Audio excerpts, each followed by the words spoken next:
Om Shanti. Good evening, everyone, and very warm welcome to the next session, day 4 of this Rajyoga course. We've been understanding about self-realization. We also discussed about God realization, knowing God, and we have taken a little bit brief introduction about Rajyoga.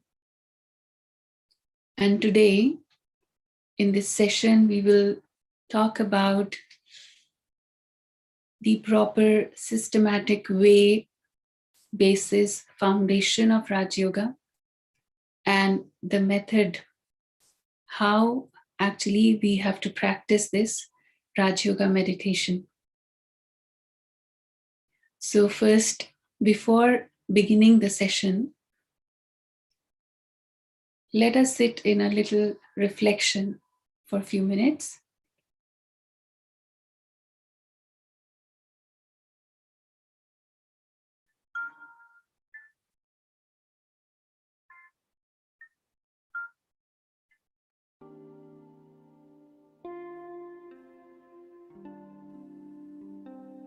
Let me relax myself.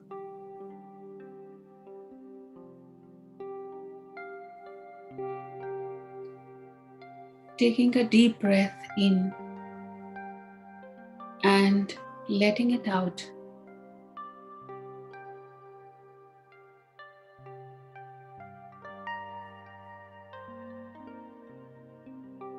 I have been playing different roles throughout the day. I've been dealing with people, with relationships, and with different situations.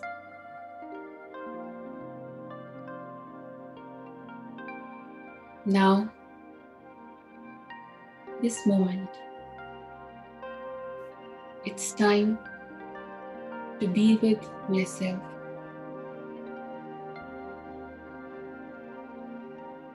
Let me bring my attention from outside towards my inner being. I prepare myself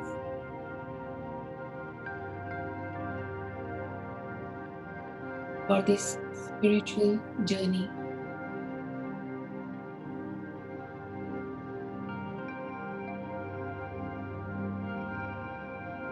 For next 1 hour,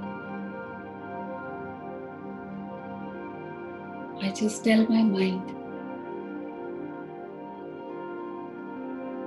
this is my personal time.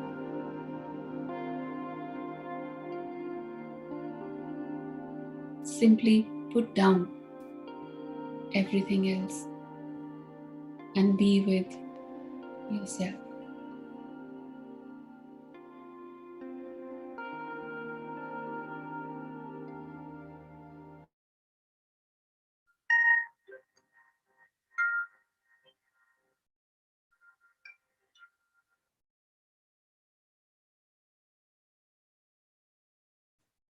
So to begin with, first of all, this is very important to be with myself, because we are very much used to thinking about others, about the people and the situations outside. I really need to tell myself that this is my personal time before I begin with this journey of meditation, of Rajyoga meditation. Let us now understand the concept, the idea behind Rajyoga meditation, and also the practical aspects.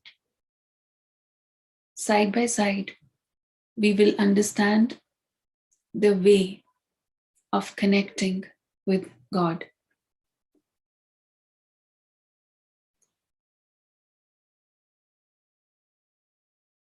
So the first question, when we say Raj Yoga, actually in the previous sessions, we have discussed a little bit about this. There were some questions also about how this is different from other kinds of yoga and meditations. So let us see different kinds of different types of yoga. When we say the term yoga, there is Hatha Yoga, means the physical asanas and the postures. There is Jnana Yoga, Bhakti Yoga, where they focus more on devotion of deities, Devi Devtas. Mantra Yoga and Karma Yoga. Some people, they just believe that there's no need to do anything separately. My karma, my actions, if I perform well, that is also yoga. For me, that is yoga. Some people would say that I don't need to go anywhere. I don't need to even remember God. I don't need to do any kind of rituals or anything, because if I am doing the things right, so that's good enough for me. Now, all these kinds of yoga, the popular ones. And today we are going to talk about Raj Yoga. We have been talking about Raj Yoga for the last few days, but today we are going to discuss properly the way and the methodology of practicing Raj Yoga. So here, first of all, we understand that Raj Yoga is, like we have before defined it, Raja means the king. So we can also say that it's the king of Raja of all kinds of yoga, because actually Raj Yoga includes all kinds of yoga in itself. So it's a kind of complete, comprehensive thing. And it's a complete way of life. Now, let us understand basis of Raj Yoga. Because Raj Yoga is, as we have defined earlier, that we are here talking about a connection or a communion. Because yoga means connection, yoga means communion, yoga means union, unity of two things. And in Raj Yoga, we are talking about the connection between the soul and the Supreme Soul. So we should know what is the foundation for that. Because maybe some of us or many of us have experience of some kind of bhakti or devotion, wherein we have been trying to focus or to remember God in our own way, the way that we were taught by someone. We were trying to do that. But many people often have a question or usually have this problem that we are not able to focus. We do want to focus, we do want to concentrate, but we are not able to concentrate. We are especially taking out time to remember God or any kind of bhakti or any kind of rituals. So sometimes they would feel that yes, we are sitting, we have taken out time for that also specifically, but my mind, my heart is not completely present there. It's going somewhere else.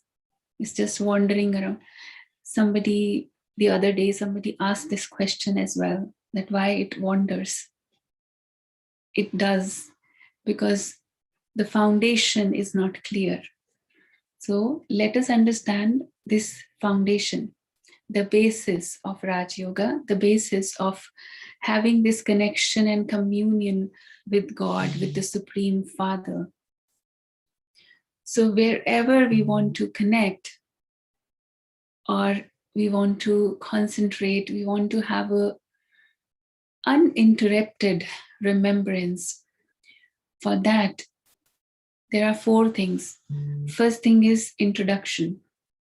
Because if I want to remember someone, or if I ask you, why would I remember that person? if I don't even know him? So first thing is knowing that one.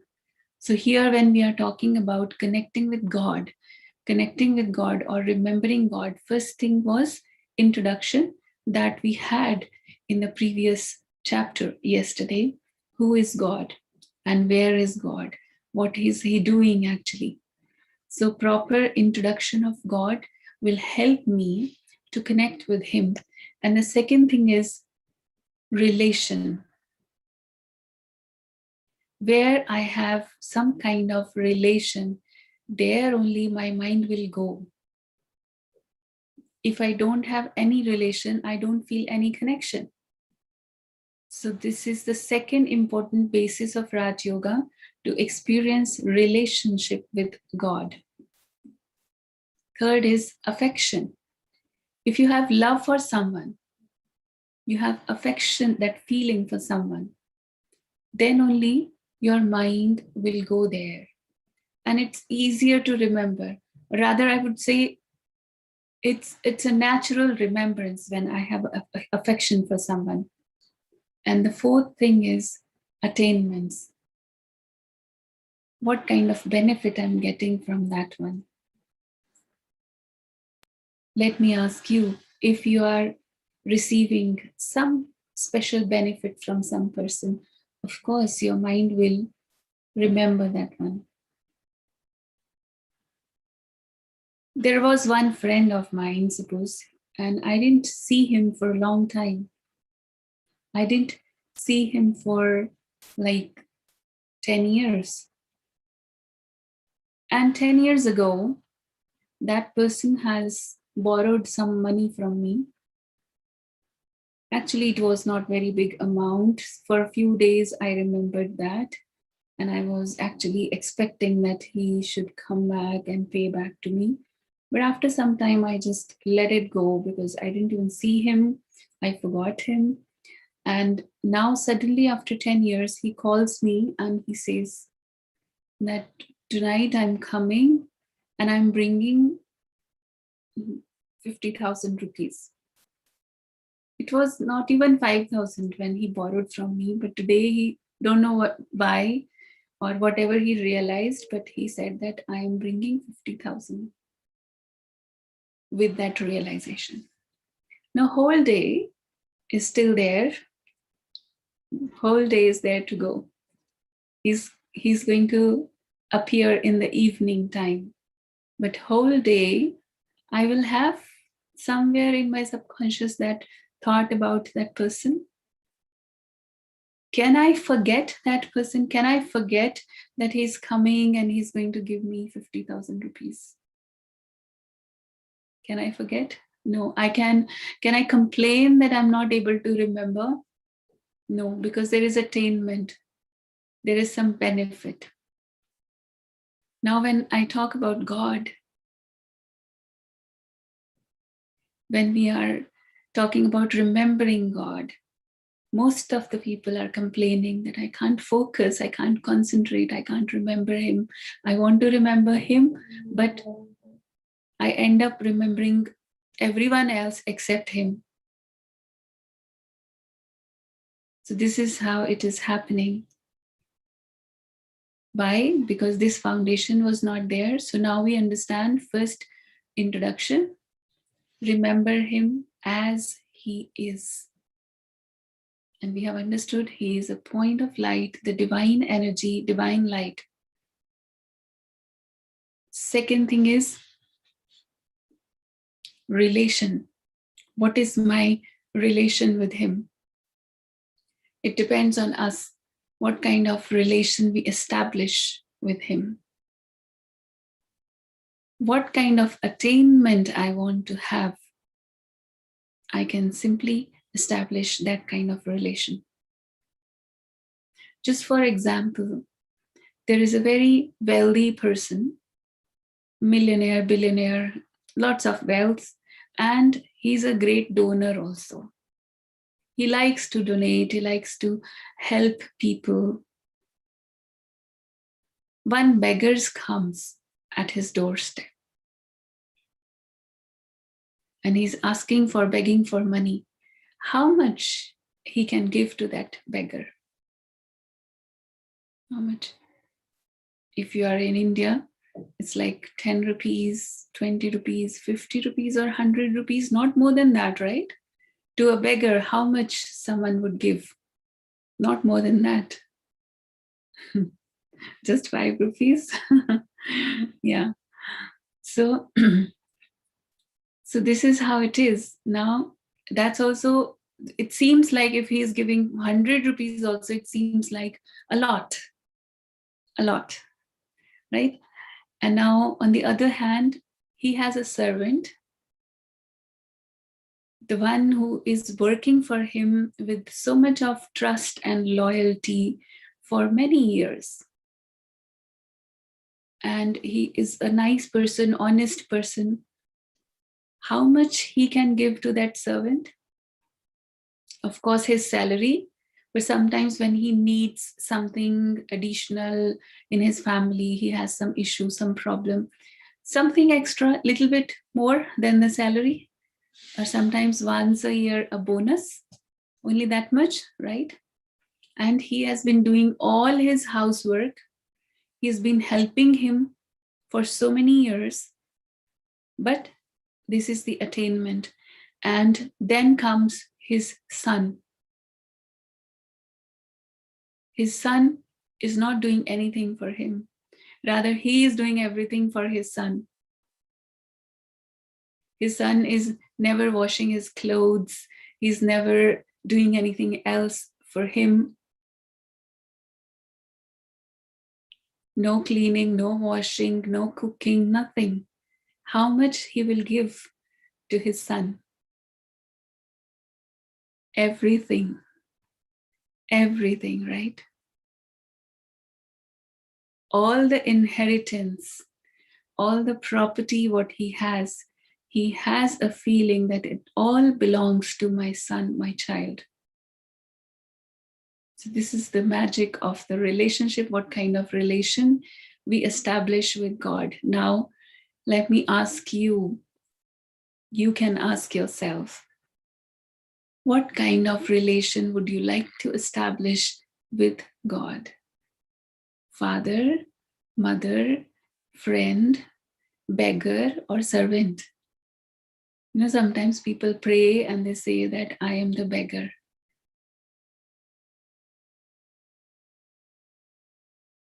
Some people who say that I'm the dust of your feet. Would you like to establish this relation or make him as my father, my mother, my friend, my teacher, my guide? What kind of relation? Of course, I want to have more attainments. Of course, I want to have everything. I want to experience all his powers, all his virtues. Okay, somebody's saying mother, somebody's saying father.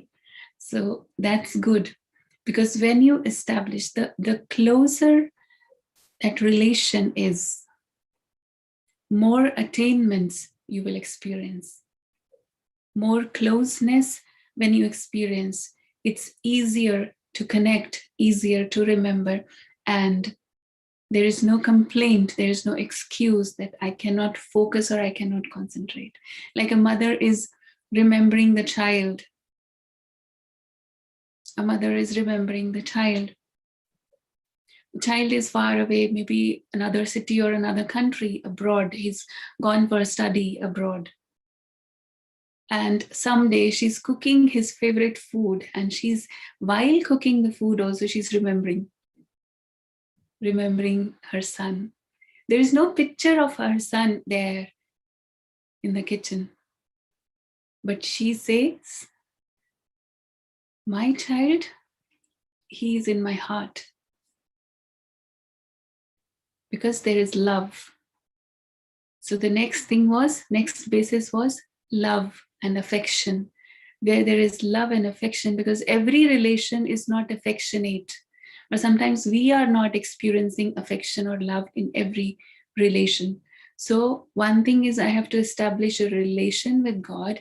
Second thing is to feel that love, to experience that affection. Then there will be more connection. Then is attainment. Then attainment is natural. I just need to remind myself what he is doing for me. And I need to realize and acknowledge that in my life at every step. Sometimes we don't even realize that what kind of attainments I'm receiving. All the good things I have received in my life. I should be thankful. I should be grateful. This thankfulness, this gratefulness also increases the intensity of my connection with God. So this is the main foundation of connecting myself with that one on this journey of Rajyoga.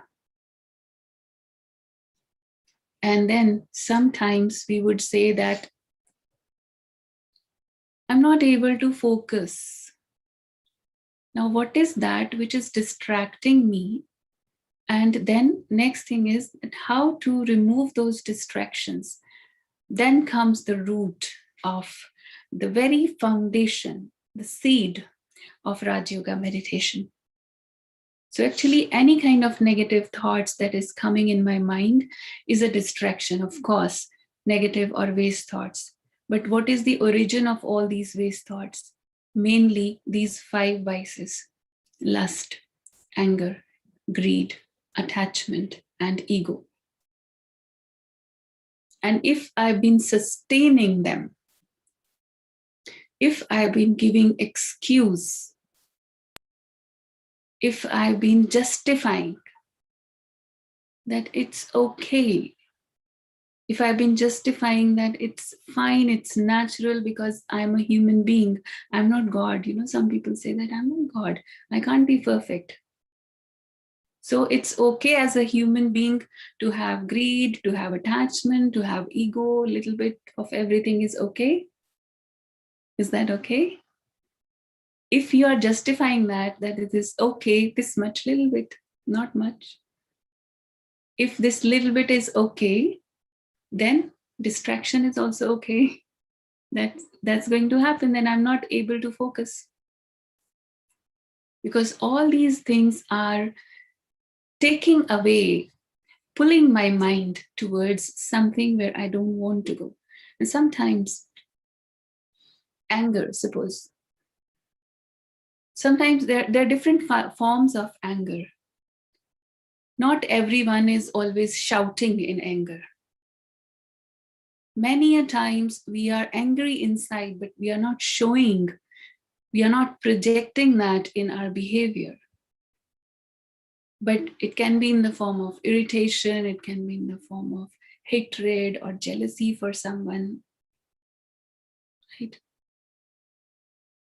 And now I carry that, suppose I carry that jealousy for one person in my heart, and it's very, very intense, very intense, very intense irritation because of someone's inappropriate behavior. I really don't like it. I can't see that person actually. It's so annoying.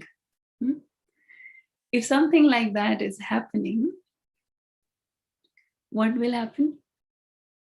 After that, carrying that negativity in my heart, then I sit in meditation. Am I able to focus? Am I able to focus? Cannot. If too much attachment with someone, I can't focus as well. If too much hatred for someone, I can't focus. So, very practical aspect of Raj Yoga is I need to clean my heart and my mind every day. This cleaning is very important. So that's why every day, end of the day, I just surrender everything. I did something good, I didn't get appreciation. Doesn't matter, leave it, because if I keep it in my heart that why they don't acknowledge, why they don't recognize my efforts. So I am keeping those negativities, that very, very low negative energy in my heart. I'm sustaining that negativity, not only keeping that. And I'm making it grow. At the same time, I am trying to attain peace. At the same time, I'm trying to receive love from God. Here, inside, have hatred.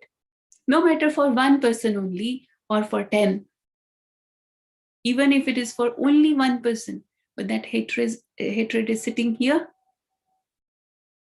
and I'm trying to experience love. Is that possible? No. So that is why, so there is a process. There is actually, right now we are getting this introduction. We will experience during this session also. But as I mentioned before, that we should be, we will do in future. We will be experiencing more after 7 days also. We plan to have some more special sessions, experiential sessions for all of you, so that you can have more experience of meditation and all these different aspects that we are talking about. So that's why when I said, what is distracting me? All these distractions, first thing is I have to accept. And then I need to work on that. But before, we already said that the way of working on that is, because this is darkness, and darkness itself is nothing, just the absence of light. So when I bring in more light, I bring in more love, more peace. At the same time, I pay attention on my actions, on my thoughts during the day, throughout the day, while working, while performing different duties and roles. I pay attention not to keep anything negative or waste in my heart for anyone.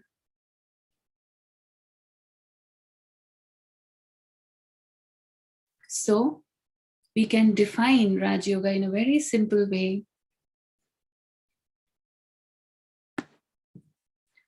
So it's basically forgetting your body and all bodily relations, possessions, and consider yourself as a point of light. I am a point of light, the soul, and remember God, the supreme light. This is Raj Yoga. So in simple, more even simpler is I, being the soul, in loveful remembrance of my Supreme Father. Very simple, because remembering is a very basic nature of human being. It's a psychology. We are always remembering someone or something. So in that way, we can say we are always connected somewhere. So what do we need to do basically? It's nothing additional. It's only giving a direction. Instead of remembering something negative or something wasteful, I connect there. I remember him with love, because now we know all the basis of this introduction, relation and affection, attainments. All these things when I have, then I establish a very loveful relation with my Supreme Father. Why again and again I repeat Supreme Father? Although I've been talking about you can experience all kinds of relationships with God, but I'm still repeating many times Supreme Father. Because the way we understand the things, Father means the one, because Father is the creator of the family.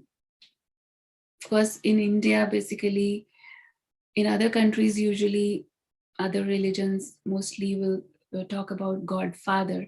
But in India, we would say Mat Pita, mother and the father, both together. Together, they create us. So that kind of feeling is there when we say that. But from where we get the inheritance, that is from the father. all kind of inheritance we get from Father. That's why. So he's the Father from whom I can receive all the attainments of peace, happiness, love, and all the powers that is required in my life. So in that way, we call him the Supreme Father, and with love, we address him as Baba. So if in between sometimes I mention Baba, I'm not talking about any physical human being. I'm talking about God. So you will remember that when I say Baba, I'm talking about the Supreme Father. So that we can have that loving feeling, a feeling of relationship. And yesterday we have understood, do we remember what is the name of God? Shiv. Yes. So we would call him Shiv Baba. So when we say Shiv Baba, there is no image of any human form in our minds. That is the supreme light. I am the soul, he's my father. That's why. You see, if there is someone who is holding a very big, important position in front of the world, maybe the prime minister or president, he is president for whole world, for everyone. But for his own child, how will that child address him when he comes back home? After work, he gets back home and his child will say, Mr. President? No. For him, he would say, Papa, Daddy, Baba. Because for him, there is a relation. It doesn't matter he's president or he's just a simple, any ordinary worker. So God, when we say God, that is his position, his designation, because he is the supreme, he is God, that is his identity. But when I address him in that connection, in that relation, I will address him as my father with that relation, not with the position. So that is where meditation begins. I'm remembering one story of a child. He used to go with his parents to the church. It was a Christian family, and every Sunday it was their routine to go to church for prayers. But the child was too young. He was like 4 or 5 years old, and always jumping here and there and making a mess. So one Sunday, the parents decided that we are not going to take you to the church because you are always messy and you are so naughty there and you're disturbing others also. So he requests them that please take me there. I enjoy, I like it there. Don't leave me alone. I will not make a noise. I'll not do anything. I will also do the prayer as you are doing. Okay, so he convinced the parents and they took him to the church. Now he was very sincere and he was keeping his promise because he said that I will not make a noise. When the father started the prayer, he also went there in the front, just next to the father. He also sat that because they kneel down for the prayers. So he also did the same. Whatever the father is doing, he is also copying. He saw that now father is closing the eyes. He also closed the eyes. Then he opens a little bit and looks at him. What next? Then he saw that he's saying the prayer. Now he's too small and too young to understand or repeat the prayer. But he did his best to do that. After the prayer is over, everyone opens the eyes. Father also looks at him. What is this child doing next to me sitting here? And he asks him, what are you doing? He says, first tell me, what are you doing? And the father says, I'm doing the prayer. He says, I'm doing the same. And then says, father asks him, do you know the prayer? What did you speak in the prayer? He says, yes, I said to God A, B, C, D, E, F, G, H, I, J, K, L, up to Z. I spoke to him and I told him that what this father is praying, that prayer also consists all these 26 alphabets, not more than that. So I am saying all these alphabets to you. Now it's up to you how you join it. So I can only offer this much to you. So what do you think? His prayer was listened to? Definitely. Even before the prayer of the Father. So this is how it is. Because something which is spoken from the heart, it directly reaches there. Actually, the true prayer or true communication with God, it's beyond any other language. It's beyond any boundaries of the rituals or the processes what we follow externally. It's all about that internal connection. That's why I was relating this story, just to let us realize and understand what is God seeking for from all of us. He's not seeking for some set of words spoken or recited accurately. If we make a mistake in that mantra, then God will be angry with us. Not like that. He's not expecting all this from all of us.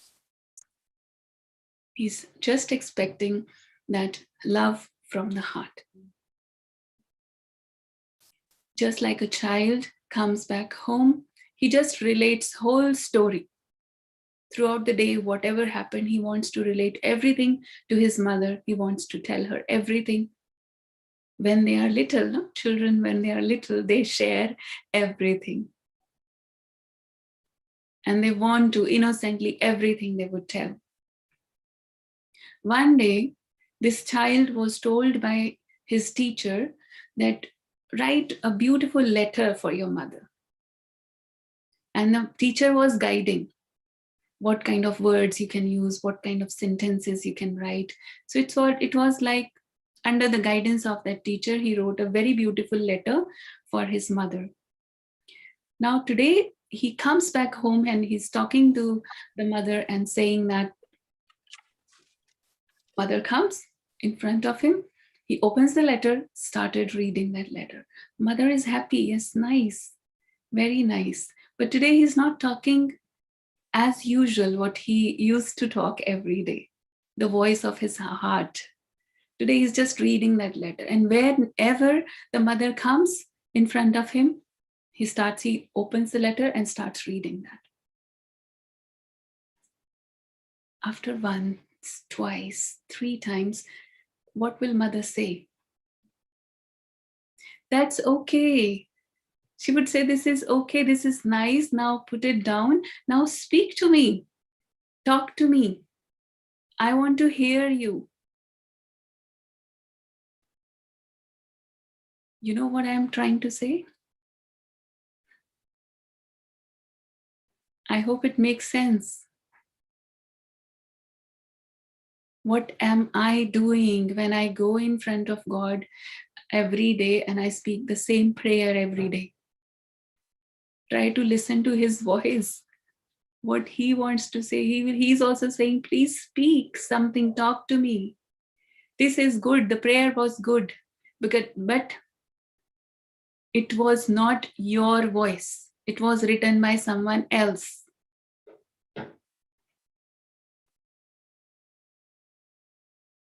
So I can create my own prayer every day. I can create my own dialogue with God every day. And that is Rajyoga. When I'm soul conscious, and in that soul conscious stage, I talk to him. I am also a point of light. He is also a point of light. In that form, when I communicate with him, I talk to him. That loveful connection is Rajyoga. That is meditation. And then, of course, when I'm connected, when there is network is good, you are connected, then you start receiving that energy, you start receiving all the signals, the messages, the powers, and the virtues, what he wants to offer to me as a gift, because he is always giving. I was not able to receive it, so I don't need to be a beggar. I don't need to ask for the powers and virtues. I just need to sit quietly and receive. So we can summarize the process of Raj Yoga in 3 steps: contemplation, concentration, and realization. So the first thing is contemplation, in which I am contemplating, I'm reflecting on one point. Suppose I take one point that I am a soul, I am a peaceful soul, I'm the child of God. No, this is a thought. So I start developing on this thought by contemplation. I churn. Then slowly I go into that mode of concentration. Second, concentration means then I am naturally focused in this one thought, that I am the child of God. And then I reach to the third stage, which is called realization. Then I will really feel that. I will experience being a child of God, being a point of light, being a peaceful soul. So it's not about speaking, it's about experiencing. So I will start feeling that. And when I reach that stage, then there is no question of disturbance from outside, noises from outside. Nothing can distract me, because this is a very elevated stage.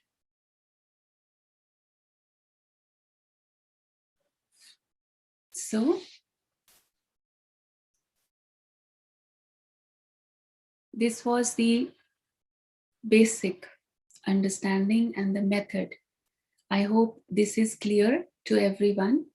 Now let us go to the other practical aspect of Raj Yoga, because in the beginning only we mentioned that Raj Yoga is not only about sitting for an hour or half an hour, and yes, I did good meditation, and throughout the day I don't even pay attention. It's not like that. Raj Yoga is a way of life. So how practically I implement this meditation or Raj Yoga as a way of life, how I can, what kind of awareness I can be in throughout the day, practically, because you can't always sit and focus there. It's only changing awareness.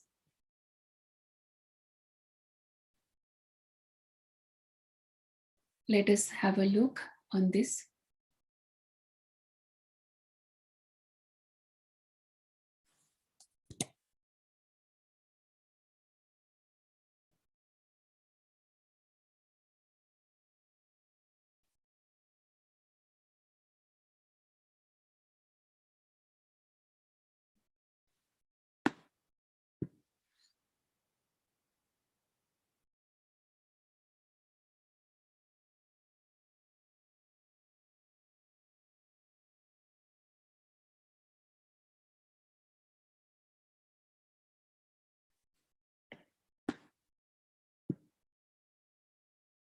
So we have actually understood, we have seen this in the previous lessons. Yesterday also we discussed a little bit about the corporeal world. The world where we are staying now is the corporeal world, the Sakar Lok. So this is the earth made of 5 elements, and we are all performing our actions through this body here. But now when we realize that I am not this body and I'm a soul, And this realization is not only during sitting in meditation, but it is throughout the day. I bring that awareness into my conscious mind. And then slowly it becomes part of my subconscious. It becomes very natural. When I always stay in this awareness that my original home is up there. My original home is incorporeal world. So while performing my actions, first awareness that will help me is the awareness as an actor. When I remember that this world is a stage, and all of us, all the souls in different costumes, we are playing our role. But I will remember, I am a soul. I am not the role. I will remember this life is like a drama and everyone is an actor. And what will happen? I will able to enjoy, just like a movie, just like you watch a movie and you enjoy it. There are some positive characters, some negative characters, some very negative characters also. In the whole movie, that one character, he didn't do anything good, but he got the award. He got the award. Why? Because he did exactly what he was supposed to do. According to the script, he did his best. So there are people around us playing different roles. So I will enjoy every scene. I will enjoy every role. That is also a practical aspect of soul conscious. When we say soul conscious, it's not only looking at the point.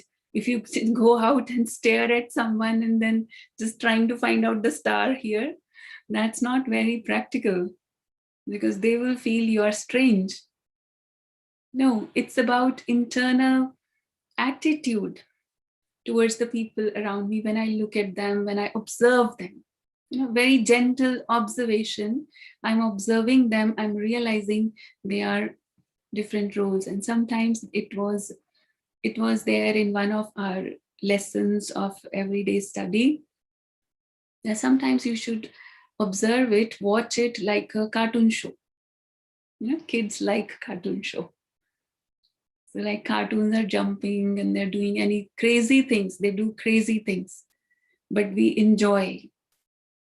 So there will be people around us doing crazy things, but we can still enjoy because we know we are all actors. So we will not have a question mark, rather it will be easier for us to put a full stop. This is it. It's their role. They are just playing the role according to their script. Everyone has got their own script. So no question mark why he does like that, why he's always like that. I'm trying to make him understand, but he's not understanding anything. Why? You got the answer of why? Ram cannot say that why Ravan is always so cruel. See how I am talking to him. I'm so polite, so soft, and so kind. And look at him. What kind of response he is giving? He's Ravan. He's supposed to be like that. So there are people around us like that. They are supposed to be like that. And they are doing it perfectly. So this is the other practical aspect of being soul conscious. But they are also children of God. They are also children of God. So I just accept everyone as they are. So this is the first awareness in soul conscious stage. Now let us see the next awareness. Awareness as a player. As a soul, we all came to this playground. If take it like a playground, this whole world is like a playground. We all are players because life is a game. And in any kind of sports, any kind of game, it's not that always I will win. Sometimes you win, sometimes you lose, because basically It's for fun, it's for enjoyment. It was not for competition. So when the situations come, when the challenges will come in front of me, I will enjoy, because it's like a game. I play with them because I pass it. Learn lessons from failures. You cannot always be successful. Successful in terms of the way I want the things to happen, it is not going to always happen that way. And no escapist attitude, because good player will not escape even if the game is very, very tough, very, very difficult. If somebody is playing cricket and he says that I want to play, but when the ball comes, I'm really scared. He should not put this kind. I can just play. If you give a very soft kind of ball, I can play. But if you put it hard, I'm scared. I can't play. You can't complain like that. You are in the playground. You have to face all kinds of balls. You have to face it. We have chosen to be here in the playground as players, so we can't complain about it. No, this one is okay, that one is not okay. Not like that. That's not practical. So bring that awareness of being a player and enjoy the game every moment. And the next awareness is also very interesting. That is the awareness as a guest. And this is the truth. This world is a guest house. We all are nothing more than a guest here. If I'm a guest, we all are guests, then life will become like a celebration. I have come here on this journey. I'm a guest here. I enjoy everything, and then I will go back. I know one day I will go back. Nothing belongs to us. This is a big issue. When something belongs to me, there is problem. Problem begins from there. So prepare for the return. I am here, but I'm ready to go back anytime. So it will be easier for me to stay detached. Just like I give you one example. Suppose you go for a travel tourism outside anywhere and you book a hotel or a guest house. You're staying there for 3 days. So 3 days you are using all the furniture there, using everything. But inside, you always remember this bed, this sofa, this chair, this table. It doesn't belong to me. After 3 days, when I leave from here, when I'm here, while 3 days while I'm here, I'm enjoying everything. It's so comfortable. It's so nice. I'm enjoying it. But when I'm leaving, I will leave everything here. I know it's only for 3 days. I have paid for it and I will leave. And if I stay for 10 days, the same. After 10 days, when I leave everything here. I'm not going to take anything with me. And if it is 10 years, also the same. And if it is 100 years, it's the same. It applies to life. We enjoy everything of this world here on this planet. But when we leave, we all know that we are going to leave everything. So it's not only in that last moment when the soul is leaving the body and leaving very, very painfully, because we got so attached with the things around us, my house, my car, my family, my this, my that. I got so attached that it becomes so painful to leave. When I already know that, why don't we bring this awareness? I am the soul, I am the guest here. I'm using everything, but the day I will leave everything here. So no attachment. More enjoyment. No attachment is more fun. This is the reality of life. I will enjoy the journey of life. And this is the practical aspect of being soul conscious and also remembering that my home is there. I'm going to go back one day. So let us, then why I'm here? Now, next question is, we have to go back. We are just here for a while. Then why I came? What is the purpose of coming here? Why we just didn't stay there in that home? Why did I come here?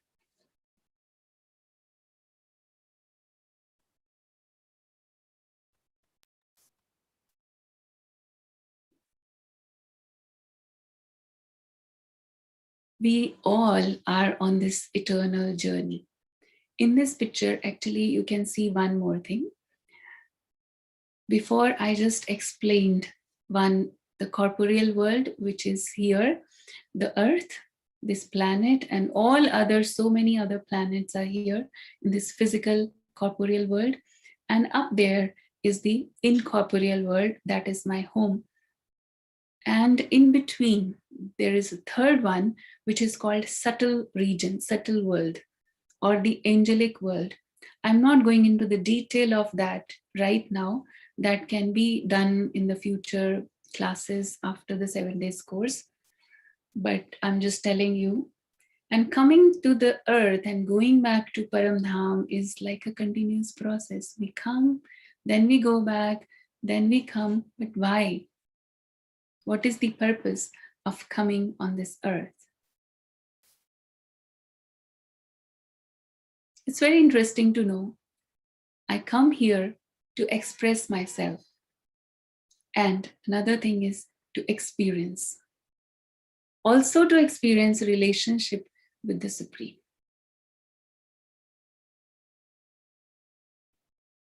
First, I experience myself and I express myself. Because when I'm there in the soul world, it's only the soul, no body. So if we see it like this way, soul is like a CD. It has all the recordings inside, but only CD cannot express itself. You need a CD player. When that CD is put into the CD player, then you come to know what is recorded inside. So every soul has its own unique role, unique qualities, potentials. But how will I explore that? When I come down on this planet, I take this body, I express myself. And through that expression, I actually start knowing myself. It's not about knowing others, it's about knowing myself. When I come into connection with you and with the other one, with the third one, with the fourth one, different kinds of people I come into contact with, I come into connection with different kind of people, how I react, how do I respond? This shows who am I, what is my quality, what is my weakness, what is my potential, what is my strength. That is reflected when I come in contact here with people. The same way, their souls are there, God is there in that soul world, but everything is so quiet and silent. We don't even know we are sitting with God. Because soul without the body, just like body without the soul cannot do anything, soul also cannot do anything without the body. Because soul, if I want to speak, I need a mouth to speak. I want to interact with you. I need to listen through these ears. I need this instrument to express and to experience. So even to understand God, the search for God also begins when I'm here. When I'm there, there's nothing. So it's like a very interesting journey of coming and going. It's very interesting. And another interesting thing is some people still will feel, why did I need to come here at all? I would just love to stay. If I'm given that choice, I would just love to stay there. It is like when we are experiencing pain, we are experiencing sorrows here, we experience hurt, then people say that I want liberation, I just want to go there. I don't want to come into this cycle of life and death. I don't want to come here. This is when we experience pain. It's same like a child when goes out to play and they had a quarrel with someone and he just got hurt or something. He comes back home and tells his mother, I'm not going to play tomorrow. But you see, tomorrow when he wakes up, he forgets everything because he wants to play again. He will go back to the same friends again and start playing again. This is how it happens with all of us. We also go back. We are in silence. We love that silence, but we not only we need silence, we need happiness, we need to experience love, we need to experience all other qualities that I can experience only when I come on this planet. So it's a very beautiful exploration actually. So now in next few minutes in meditation, we will experience our journey upwards. Ready for that? I, the soul, the shining star, I'm playing my role here. I'm an actor. I'm a player. I'm a guest here. So I prepare myself to go back for a while, sit there for some time, experience the silence and peace of my home, charge myself, and then I come back. I meet God. I need to see Him often because that is my eternal relation, my eternal connection, the most elevated one, the most beautiful one. So let us begin with this journey now.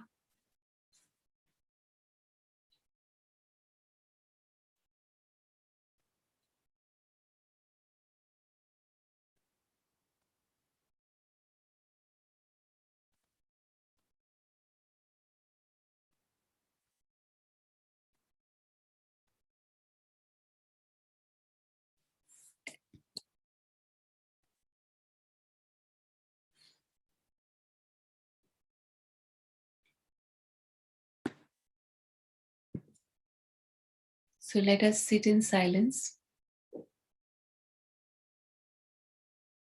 I detach myself from everything else around me.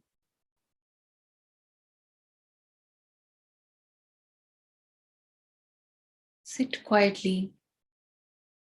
Prepare myself for this journey.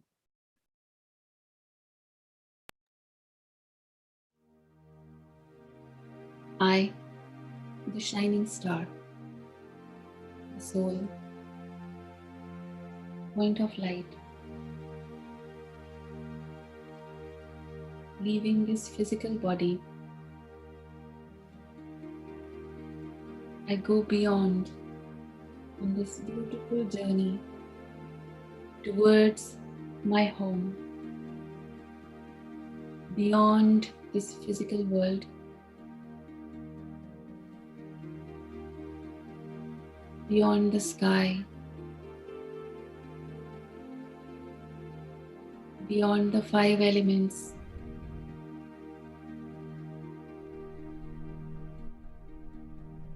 the sun, moon, and stars.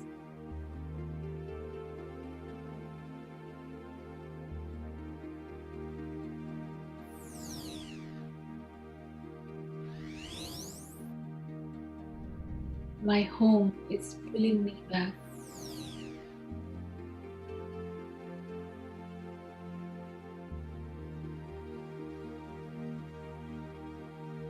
I, the shining star,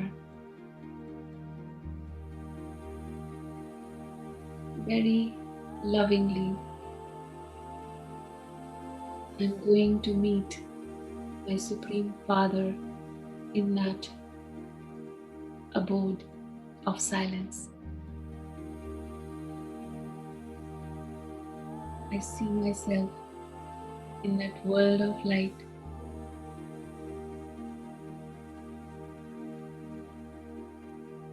There are so many other stars like me.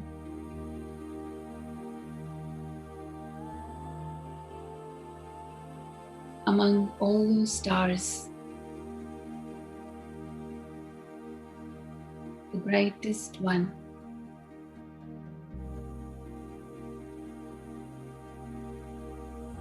Most beautiful one.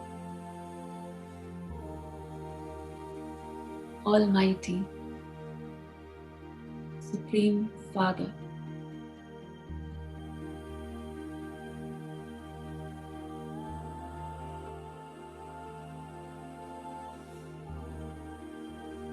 I am so near to Him.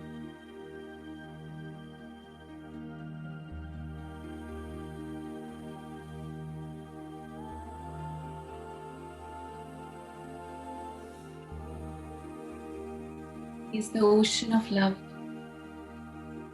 ocean of peace, ocean of happiness.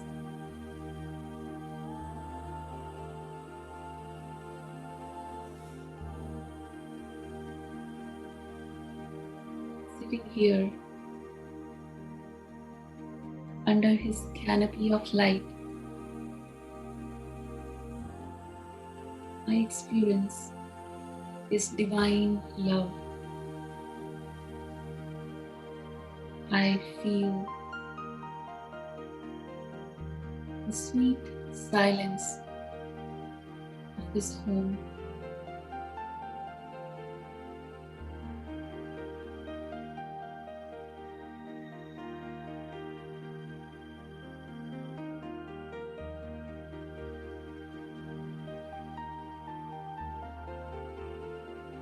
The rays of that divine light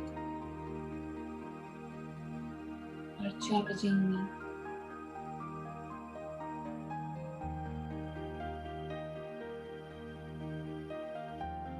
I feel empowered. I feel being loved.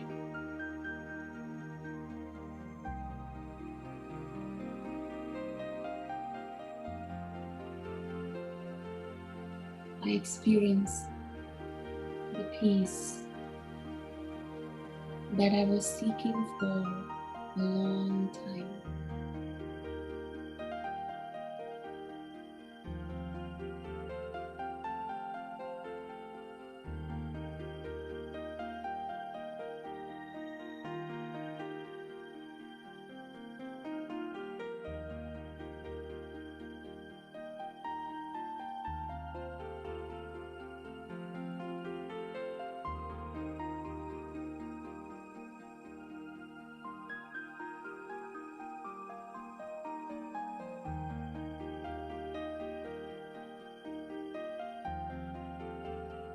My soul is getting charged with this energy.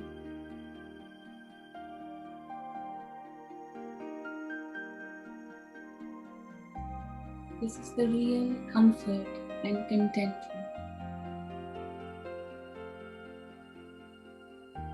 After a long journey of life, as I come here, I feel so relaxed.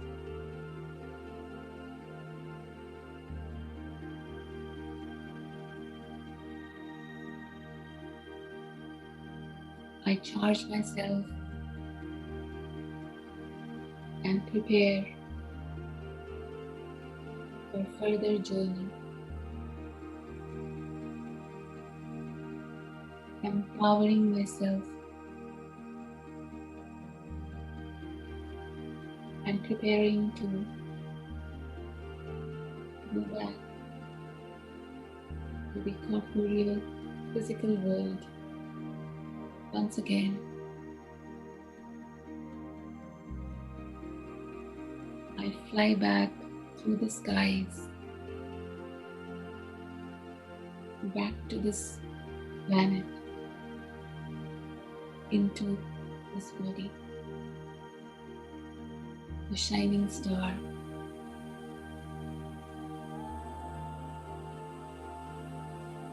Shining much brighter than before.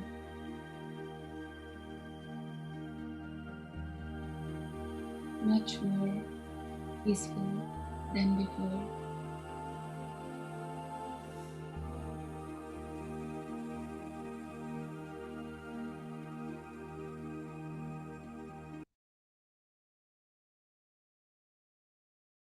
while sitting in this body, coming back to this planet, even with open eyes. Now I see the world in a different perspective.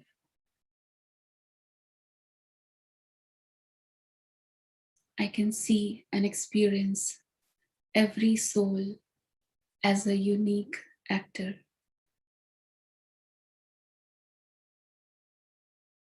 I don't have any complaints from anyone.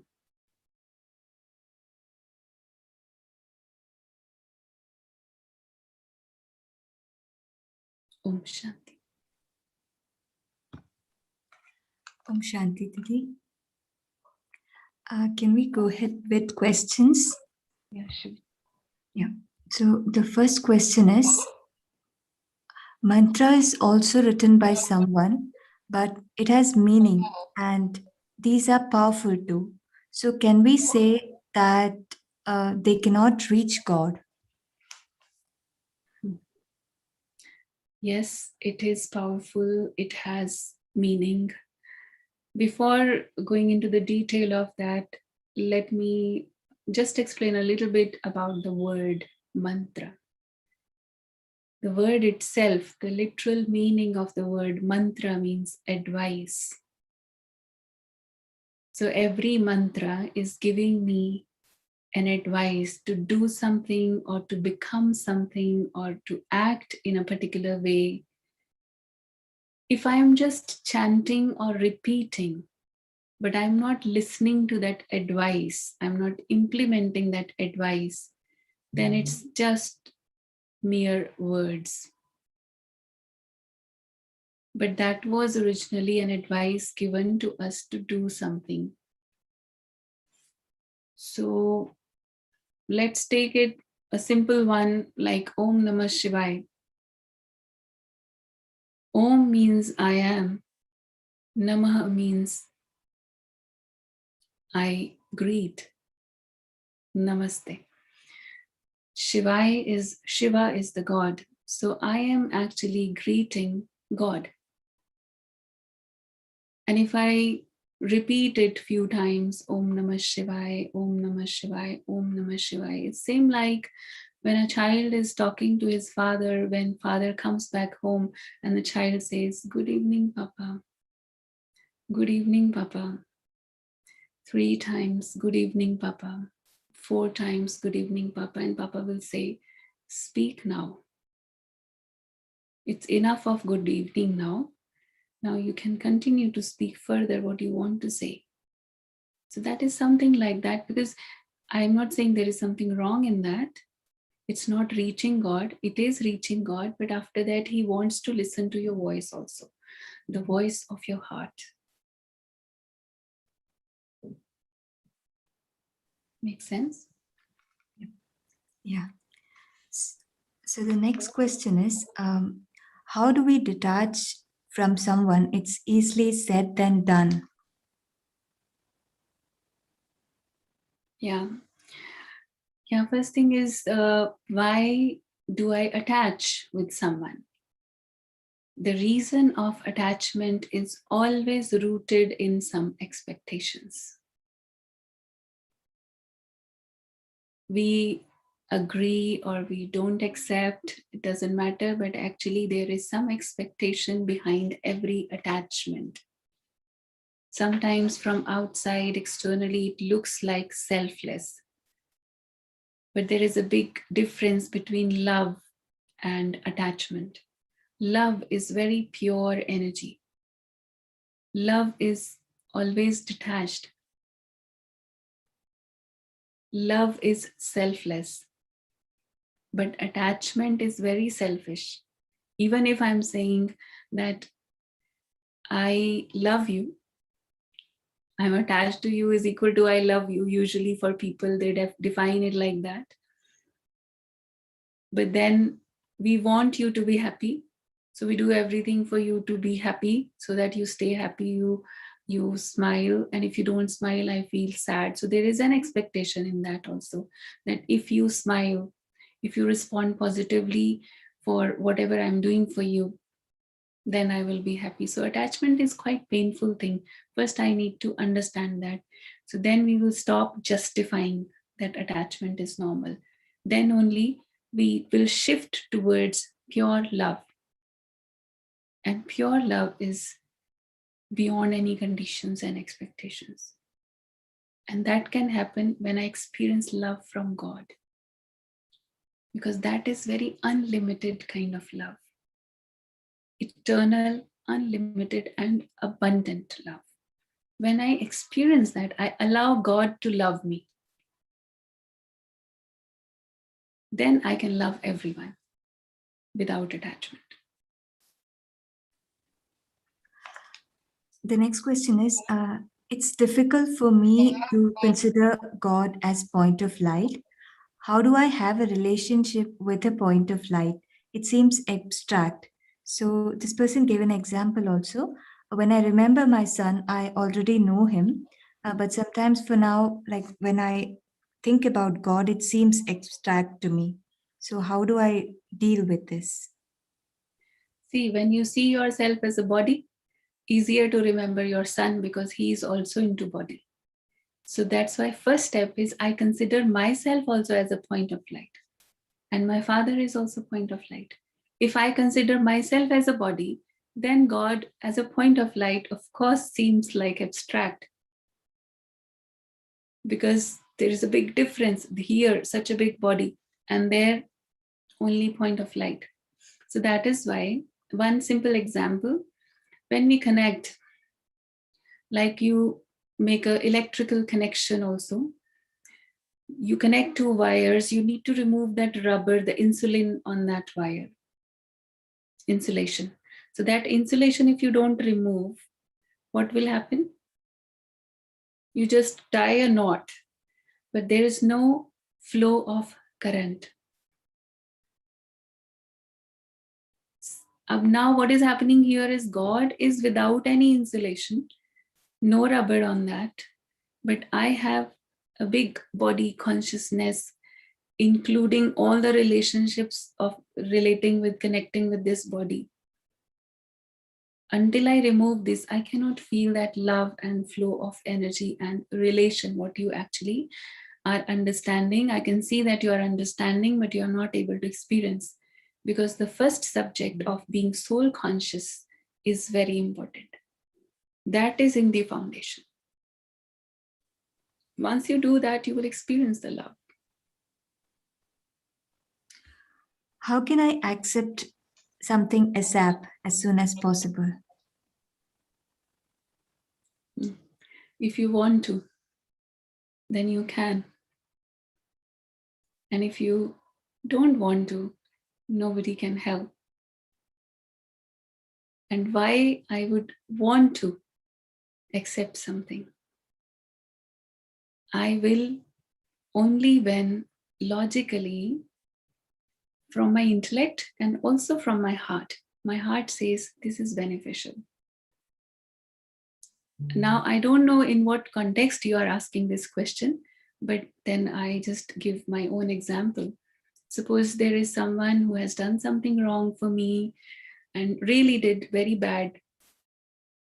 And I say that I'm not able to forgive that person. I'm not able to accept this person in my life anymore. I'm not able to accept because I'm not able to forgive. I'm not able to forgive because I don't want to forgive. As soon as I realize I want to forgive, you will see it takes only 1 second, maybe less than that. I just let go. Because it's not the thing that is holding me. I am holding the things. I am holding the grudges. I need to let go. I become the master. That is Rajyoga, self-mastery. I become the master. And I am able to accept if I want to. It's actually as simple as that.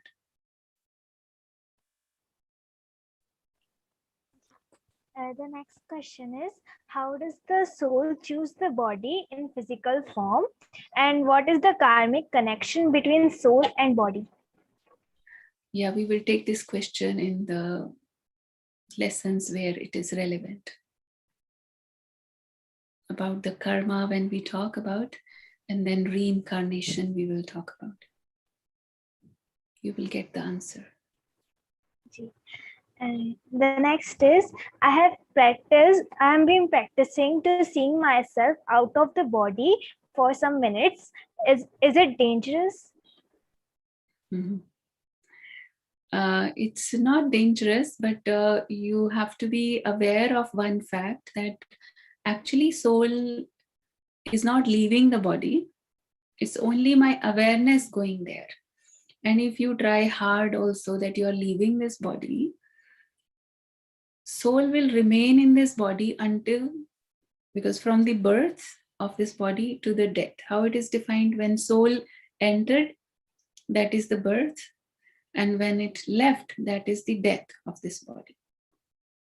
So if you're still alive, it's okay then. You're still alive. That means that soul is there in the body, but you, in your awareness, you are practicing something. Like in meditation also, we experience that I am beyond this body. I can see this body as a detached observer. But that is only in my awareness, with my understanding, with my logic. Because meditation is something which is where we use the intellect. So with that intellect and awareness, I experience that also. But reality is that soul is here in the body, but I'm not the body. That awareness. And the next question is, meditation means silence. So why are there tears in our eyes? Mm-hmm.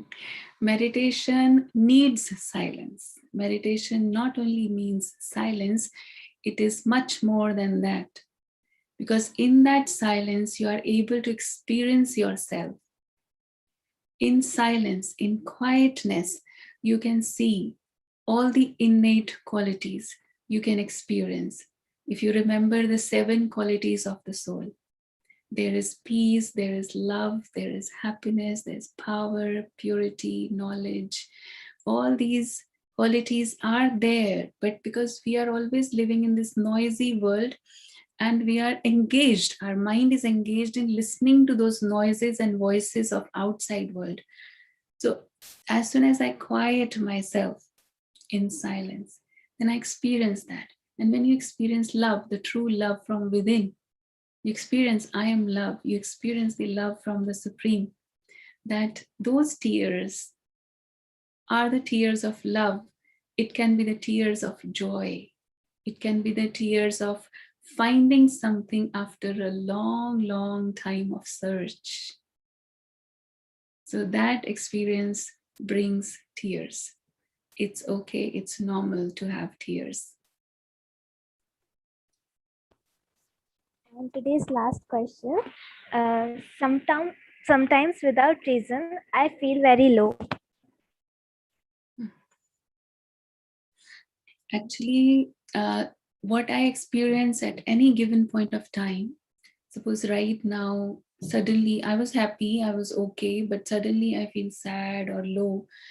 It's not about only about this moment if something has happened, but sometimes there is accumulated feelings, accumulated karma also. Something I have done before, that emerges, the result emerges. I have given pain to someone, I have given sorrow to someone, or I did something which I knew that it's not right, but somewhere I kill my conscience and I still did that. That time somehow I convinced myself it's okay, it's fine, everyone is doing like that, so it's okay. But somewhere inside, because my inner voice was telling me that's not right, so that feeling is stored in the subconscious, and whenever I will sit quietly or I'm not doing anything, and suddenly that feeling will emerge. So it's all accumulated feelings because of my own actions. And it can be this life's actions, it can be past life's actions as well. So I can heal that. I can heal that when I saturate the soul with so much of positive energy from now. I can heal this sadness, no matter how deep it is. Didi, there's one last question. When I use my intellect to visualize, is it the power of visualization that brings about change? If not, how is the change happening? Yes, this is visualization, but there's difference between visualization and imagination. One is imagination. You can imagine anything that doesn't make sense, also, you can imagine. But when we say visualization, we are visualizing something that was real, that is my reality, but I had forgotten that, I didn't remember that. And now in this moment, I'm reminding. And of course, when I'm reminding myself, I create an image. More clear is the image, faster will be the transformation. Because that image creates a belief, or it empowers the belief which I already have. It's like watering my belief with that vision every day. Definitely, it helps in transformation. Actually, your question was the answer itself, what you said. Okay, with that, and that's the last question. And I would like to thank you, Didi, for such an enlightening session. And also, thanks to all the participants for being a part of this Raj Yoga course. We hope that you continue with the sessions, continue with the upcoming sessions too. And also, if you have any doubts, you can write it down and send it to the WhatsApp number that's been given. Thank you, Didi. Thank you so much. And thanks to all. Om Shanti.